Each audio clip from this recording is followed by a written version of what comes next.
স্বপ্না তার মা ঋতিকা দেবী এবং বাবা ভম্বল বাবুর সঙ্গে শহরে বসবাস করে। আসলে ভম্বল বাবুর একটা বড় ঠেলাগাড়ি ছিল, যেটাতে ভম্বল বাবু ঝাল ম্যাগি বিক্রি করত। আর সেটা দেখে দেখে স্বপ্না খুব ভালো করে শিখে নিয়েছিল। স্বপ্না বাড়িতে প্রতিদিন ঝাল ম্যাগি বানিয়ে খেত। সে তার বাবার হাতে হাতে সাহায্য করে দিত। এমনই একদিন ভম্বল বাবু অসুস্থ হয়ে পড়েছিল। হঠাৎই অসুস্থ হয়ে যাবার কারণে ঋতিকা দেবী আর স্বপ্না চিন্তায় পড়ে যায়। কি গো, কি হয়েছে তোমার? তুমি এরকম ভাবে বিছানায় পড়ে গেলে যে? তুমি তো আগে এরকম ছিলে না। আচ্ছা, আমি কি ডাক্তারকে ডেকে নিয়ে আসবো? তুমি তো দিনের পর দিন অনেক অসুস্থ হয়ে পড়ছো। তুমি যদি এরকম বিছানায় পড়ে থাকো তাহলে আমাদের কে দেখবে? আর তোমার মেয়েটা যে বড় হয়েছে, তার তো বিয়ে দিতে হবে। কি বলবো, আমি তো সেটাই বুঝতে পারছি না। আমি নিজেই বুঝতে পারছি না আমার সাথে এরকম কেন হয়ে পড়লো। আমার সব কাস্টমার গুলো মনে হয় অন্য দোকানে ম্যাগি খেতে ফিরে গেছে। জানি না এরকম অসুস্থ হয়ে আর কতদিন পরে থাকতে হবে। আসলে ভম্বল বাবু ঠিকই বলছিল। 2 দিনের মধ্যে ভম্বল বাবু যেন কেমন একটা হয়ে গেছিল। সে বিছানা থেকে মোটেও উঠতে পারছিল না, কিন্তু তার গায়ে জ্বর সর্দি কাশি বলতে কিছুই ছিল না।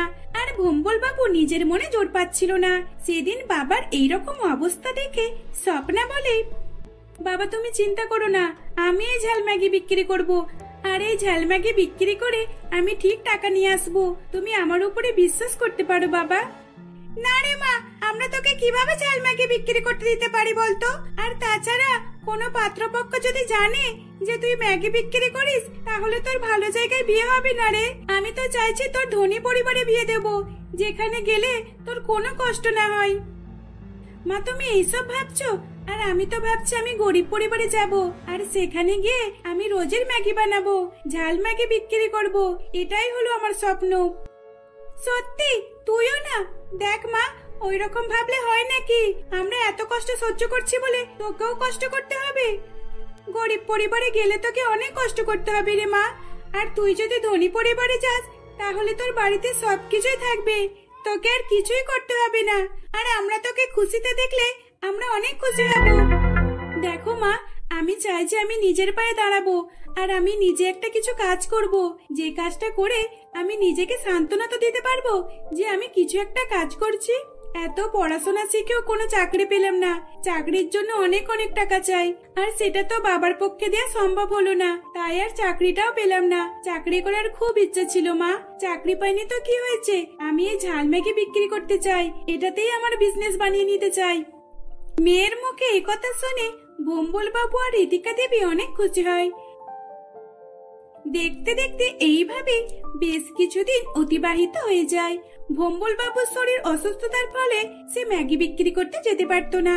আর তার হয়ে তার মেয়ে স্বপ্না প্রতিদিন সন্ধ্যাবেলা হলে ঠেলাগাড়ি নিয়ে বাজারে বেরিয়ে যেত ম্যাগি বিক্রি করতে।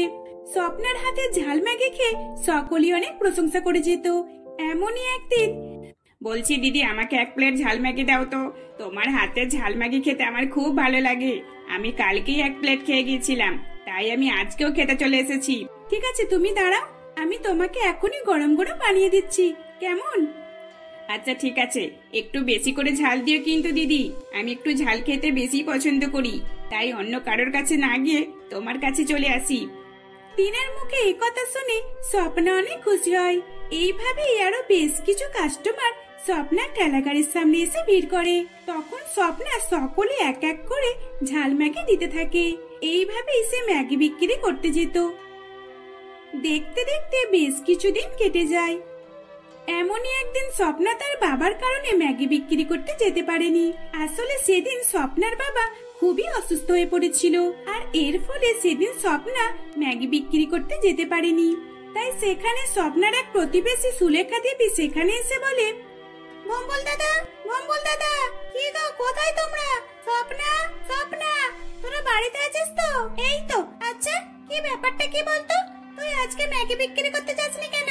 তোর ঠেলাগাড়ির সামনে যারা প্রতিদিন ম্যাগি খেত, আর তার মধ্যে তো আমিও থাকতাম, আমিও তো তোর হাতের ম্যাগি খেতাম। আজ তারা এসে ভিড় জমিয়েছে।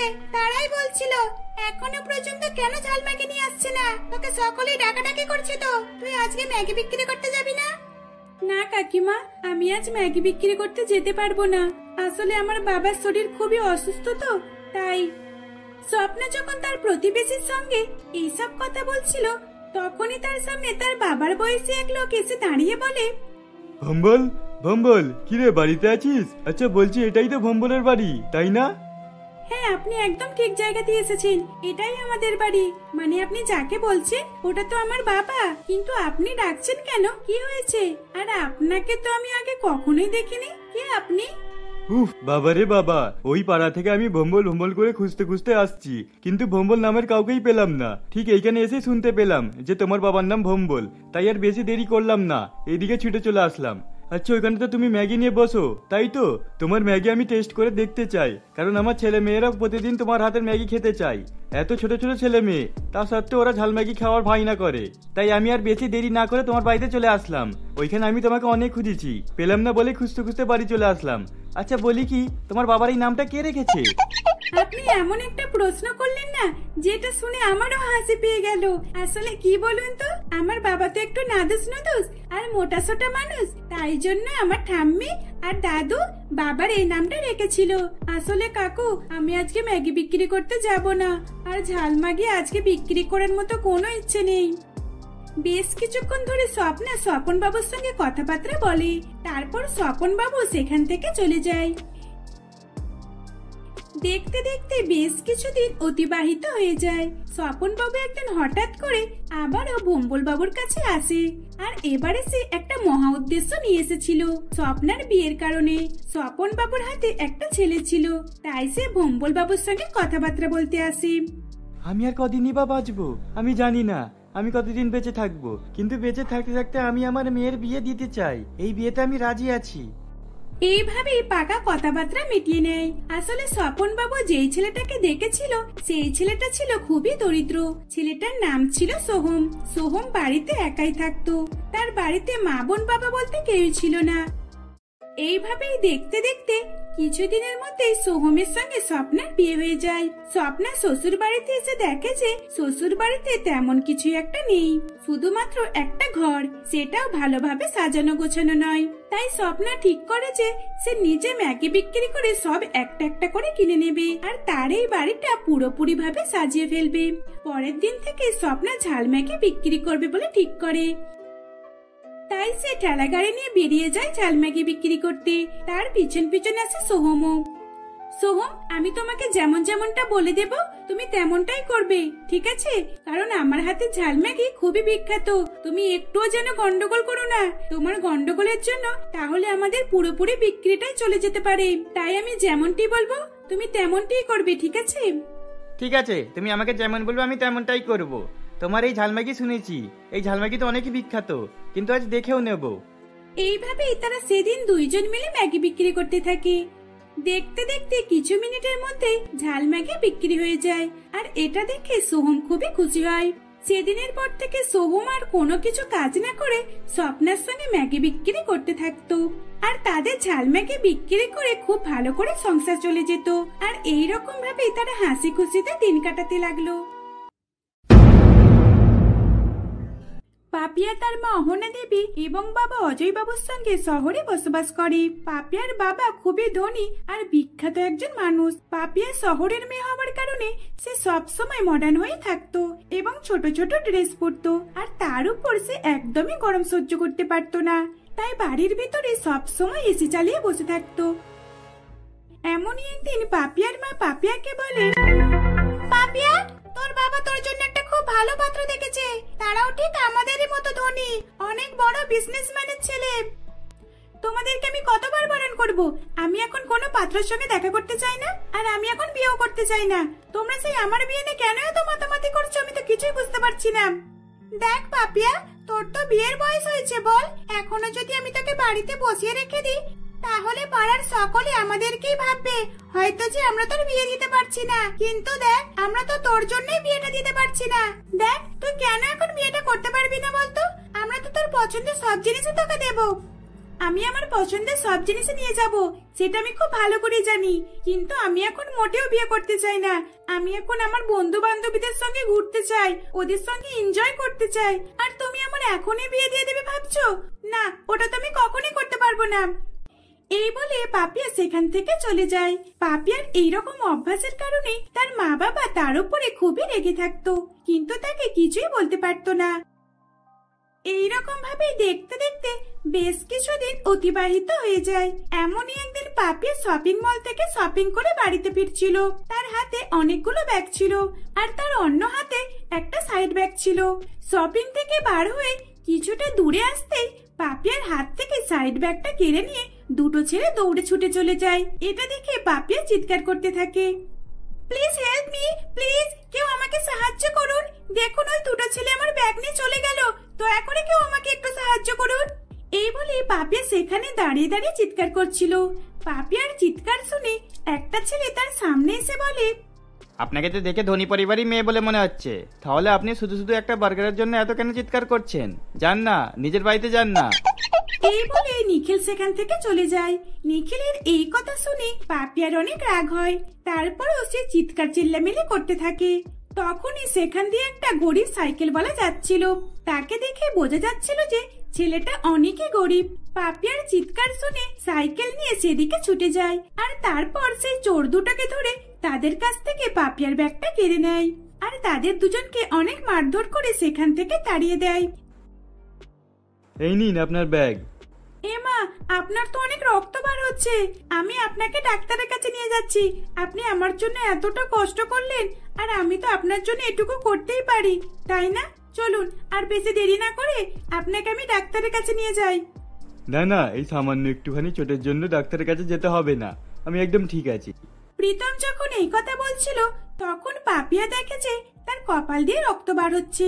তখন পাপিয়া নিজের রুমালটা বার করে প্রীতমের রক্তটা মুছে দেয় আর তারপর পাপিয়া প্রীতমকে বলে, আচ্ছা ঠিক আছে, আপনি আমার সঙ্গে ডাক্তারখানাতে যাবেন না তো? ঠিক আছে, কিন্তু দেখুন আপনাকে আমার সঙ্গে কফি খেতে যেতে হবে। আপনি আমার এত বড় সাহায্য করলেন আর আমি আপনাকে এরকম ভাবে ছেড়ে দিতে পারবো না। এবার কিন্তু আপনি না বলতে পারবেন না, আমি একদমই শুনবো না। চলুন আমার সঙ্গে। এই বলে পাপিয়া প্রীতমকে ধরে একটা কফি হাউসে নিয়ে আসে আর সেখানে বসে বসে দুইজন মিলে কফি খেতে খেতে গল্প করতে থাকে। আর এরই মধ্যে তাদের দুইজনের আলাপ হয়ে যায়। কিছুক্ষণ পর পাপিয়ার ফোনে ফোন আসে। তখন পাপিয়া বলে, প্রীতম, আমার বাড়ি থেকে আমার মা ফোন করেছে, এবার আমাকে বাড়িতে ফিরতে হবে। আচ্ছা, আমি আসছি। এই বলে পাপিয়া তার নিজের বাড়ির দিকে চলে যায় আর তারপর প্রীতমও নিজের বাড়িতে চলে যায়। এইরকম ভাবে দেখতে দেখতে বেশ কিছুদিন অতিবাহিত হয়ে যায়। আবার একদিন হঠাৎ করে প্রীতমের সঙ্গে পাপিয়ার দেখা হয়। প্রীতম পাপিয়াকে দেখে পছন্দ করে ফেলেছিল, কিন্তু সে তার মনের কথা বলতে পারছিল না, কারণ সে খুব ভালো করে জানতো পাপিয়া তাকে কোনো মতেই পছন্দ করবে না। এইসব ভাবতে ভাবতে প্রীতম একদিন পাপিয়ার সঙ্গে দেখা করতে যায়। তখন পাপিয়া প্রীতমকে বলে, Pritam, I really like you, I love you Pritam. আমি তোমাকে প্রথমবার দেখেই পছন্দ করে ফেলেছি। আমার তোমাকে খুব ভালো লেগেছে। আমি তোমার সঙ্গে সারা জীবন থাকতে চাই। Do you marry me? Papiya, তুমি এসব কি বলছো? দেখো, আমি জানি তুমি আমাকে পছন্দ করো, আর সত্যি কথা বলবো, আমিও তোমাকে পছন্দ করি। তোমার থেকে বেশি আমি তোমাকে পছন্দ করি, কিন্তু কি করবো বলো, আমি তোমাকে বিয়ে করতে পারবো না। কারণ আমার বাড়িতে আমার মা বাবা রয়েছে, ওনারা বৃদ্ধ হয়ে গেছে, ওনাদের দেখাশোনা করতে হবে। আর তুমি অনেকই ধনী পরিবারের মেয়ে, আমি তোমাকে খুশি রাখতে পারবো না। প্রীতম, তোমাকে ওইসব কিছু ভাবতে হবে না। আমি তোমার কাছ থেকে কিছুই চাই না। আমি শুধু তোমার সঙ্গে সারা জীবন কাটাতে চাই। আমি তোমাকে কথা দিচ্ছি, আমি তোমার মা বাবার পুরোপুরি ভাবে দেখাশোনা করব। এই বলে পাপিয়া প্রীতমকে জড়িয়ে ধরে। দেখতে দেখতে পাপিয়া আর প্রীতমের বিয়ে হয়ে যায়। এক গরিব পরিবারে পাপিয়া বিয়ে করে আসে। পাপিয়া জানতো যে প্রীতমের বাড়িতে কিছুই নেই। সে নিজের বাড়ি থেকে যৌতুকে অনেক কিছুই নিয়ে যায়, এসি, ফ্রিজ সবকিছুই নিয়ে গেছিল। বৌমা, তোমার রুমে যদি পুরোপুরি এইসব জিনিসপত্র না ধরে তাহলে তুমি বাইরেতেই রেখে যেতে পারো। আমরা তোমার জিনিসপত্রতে কিছুই হাত দেব না, এইসব কিছু তোমারই থাকবে। কি বলছেন আপনি?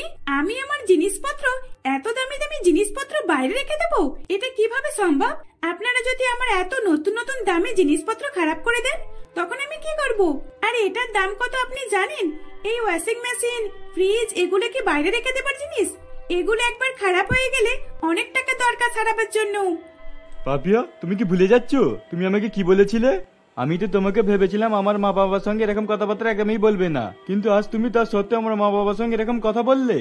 খোকা, বাদ দে তো সব কথা।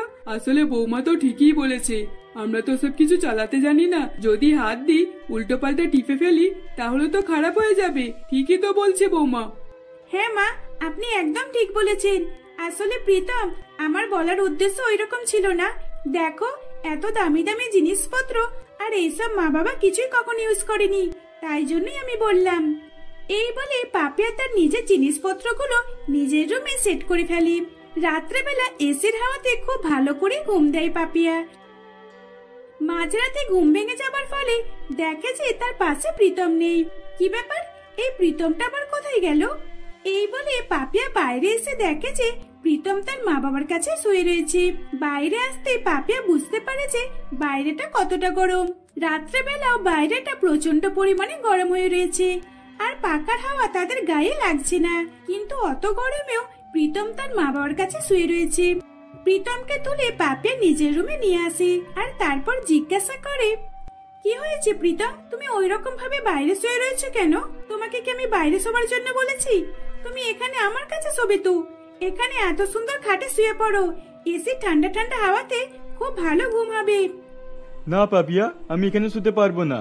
ওখানে আমার মা বাবা এত গরমে সহ্য করে শুয়ে রয়েছে, আর আমি এখানে যদি এসির হাওয়াতে শুয়ে থাকি তাহলে এটা আমার খুব বড় অন্যায় হয়ে যাবে। আমি সেটা কখনই করতে পারবো না। এই বলে প্রীতম আবারও তার মা বাবার কাছে ঘুমাতে চলে যায়। এদিকে পাপিয়া মনে মনে অনেকে রাগ করতে থাকে, কিন্তু তার কিছুই বলার ছিল না। দেখতে দেখতে বেশ কিছুদিন অতিবাহিত হয়ে যায়। এমনই একদিন প্রচন্ড গরম পড়ার কারণে প্রীতমের মা বাবা শরীরে অনেক ঘামাচি বেরিয়ে পড়ে। তারা সারাদিন অত গরম সহ্য করে বসে থাকতো, আর প্রীতমের মা বাড়ির সমস্ত কাজ করত। বৌমা তো কিছুই করতো না, এর ফলে তার আরো বেশি গরম হতো। বলছি তুমি বরং বৌমা রুমে যাও আর একটুখানি এসির হাওয়াটা খেয়ে আসো। তোমার তো অনেক গরম হচ্ছে, আর তুমি তো কাজ করতে করতে হাঁপিয়ে যাচ্ছ। দেখো, আমি একা কেন যাব? আমি যদি যাই তাহলে তোমাকেও সাথে করে নিয়ে যাব, কারণ আমি একা বসে বসে এসির হাওয়া খাবো আর তুমি এখানে বাইরে গরম সহ্য করবে। চলো, আমরা দুইজনই যাব। এই বলে প্রীতমের মা প্রীতমের বাবার হাত ধরে নিয়ে বৌমার রুমে চলে যায়, আর গিয়ে এসে ঠান্ডা ঠান্ডা হাওয়া খেতে থাকে। কিছুক্ষণ পর সেখানে পাপিয়া আসে, আর পাপিয়া তার শাশুড়ি এবং শ্বশুর মশাইকে বলে, আপনাদের সাহস কি করে হলো আমার রুমে আসার? আপনারা আমার রুমে এসে ঠান্ডা ঠান্ডা এসির হাওয়া খাচ্ছেন? যান, বাইরে যান আগে। এটা আমার রুম, আমার এসি। আপনাদের সাহস কিভাবে হয়? যত সব আজবদের নিয়ে পড়েছি। এইভাবেই পাপিয়া নিজের রুম থেকে তার শ্বশুর শাশুড়ি মাকে অপমান করে বার করে দেয়। তখন তারা দুইজনই অপমানিত হয়ে রুম থেকে বেরিয়ে যায়। তারপর তারা আবার ওই গরমে তাপ সহ্য করে বসে থাকতে লাগলো। কিছুদিনের মধ্যে প্রীতমের মা বাবা খুবই অসুস্থ হয়ে পড়ে, কিন্তু তার সত্ত্বেও পাপিয়া তার শাশুড়ি মাকে বাড়ির সমস্ত কাজ করাতে থাকে। আর এমনই একদিন প্রীতমের মা মাথা ঘুরে পড়ে যায়। তখন প্রীতম বাড়িতে ছিল না। পাপিয়া একটা ডাক্তারকে ডাকে। তখন ডাক্তারবাবু এসে তাদের দুইজনকে চেক আপ করে বলে, খুব ভালোভাবে এনাদের জন্য খেয়াল রাখবে। এখন সারা শরীরে ঘামাচি পড়ে রয়েছে, এত গরমের চাপ একদমই সহ্য করতে পারছে না। আপনি আপনার শ্বশুর শাশুড়িকে দেখাশোনা করুন, আর এনাদেরকে এরকম এসি ঠান্ডাতে হাওয়াতে রেখে দেবেন, কেমন? এই বলে ডাক্তারবাবু সেখান থেকে চলে যায়। ডাক্তারবাবুর কথা শুনে পাপিয়া মনে মনে ভাবে, আমি প্রীতমকে কথা দিয়েছিলাম আমি ওনার মা বাবা দেখাশোনা করব, কিন্তু আমি এটা কি করলাম? এইরকম ভাবে পাপিয়া তার নিজের ভুল বুঝতে পারে। সেদিনের পর থেকে সে তার শাশুড়ি মায়ের এবং শ্বশুর মশাই খুব ভালোভাবে সেবা যত্ন করতে থাকে। একটু সুস্থ হয়ে যাবার পর পাপিয়ার শ্বশুর মশাই এবং শাশুড়ি মায়ের কাছে ক্ষমা চেয়ে নেয়, আর এইরকম ভাবেই তারা হাসি খুশিতে দিন কাটাতে লাগলো।